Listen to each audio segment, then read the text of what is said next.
Here are 7 different debating strategies used by leading apologist John Lennox in his debate against Richard Dawkins that can help make you a better defender of Christianity. Before we continue, if you'd like to watch the Lennox vs. Dawkins Has Science Buried God debate, check out the link provided in the description below. The first thing we can learn from Lennox in this debate is how he always stays calm, cool and collected during the discussion. Staying calm allows you to understand your opponent's point of view and then draw logical conclusions before you continue. The second strategy is where Lennox clearly established what Dawkins believed before continuing with the debate. By simply asking your opponent questions, you can easily figure out what their point of view on any matter is. You should always ask questions throughout your discussions so you can stay informed and avoid making wrong assumptions about your opponent's worldview. Asking questions is a magnificent way to enter any conversation without putting yourself in the spotlight. Thirdly, Lennox used Dawkins' own statements against him. During the debate, Richard Dawkins admitted that Darwin didn't account for the origin of life or the universe. This allowed Professor Lennox to use Dawkins' own statements to attack the atheistic point of view that Richard Dawkins presented. Using this tactic will catch many unsuspecting atheists off guard, since they don't always think about what they're claiming to be true.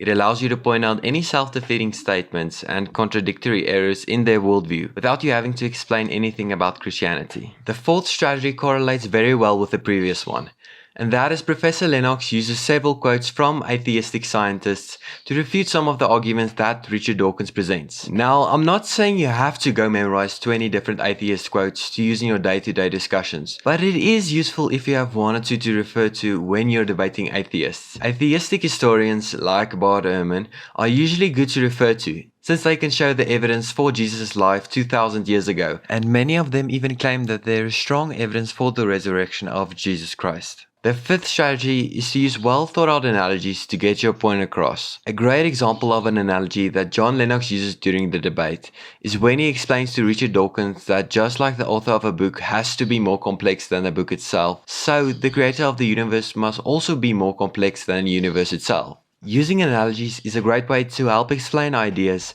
and make certain points more comprehensible during arguments. The sixth tactic that John Lennox uses during his debate with Richard Dawkins is establishing agreement in certain areas of the discussion. Both Dawkins and Lennox agree that the emotional benefits and hope that Christianity brings doesn't make true. When they agreed on this point, the discussion continued more fluently, and they were able to precisely distinguish where they differed in that area of the discussion. Once you and your opponent agree on a certain claim, the debate cools down. This allows for more logical reasoning, since your emotional drive to disprove the other individual's statements has cooled down for a moment. And finally, the seventh strategy John Lennox used in this debate is to always be prepared to show the evidence for God. Lennox effectively used science to point towards God's existence, and through this showed why it is important to always be prepared to show the evidence for God's existence when debating an atheist. If you want the different arguments for God's existence to help you better defend your Christian faith, check out this playlist. And if you want to learn more about apologetics, check out this video. I'm Graham Smith, and if this is the type of content you enjoy watching,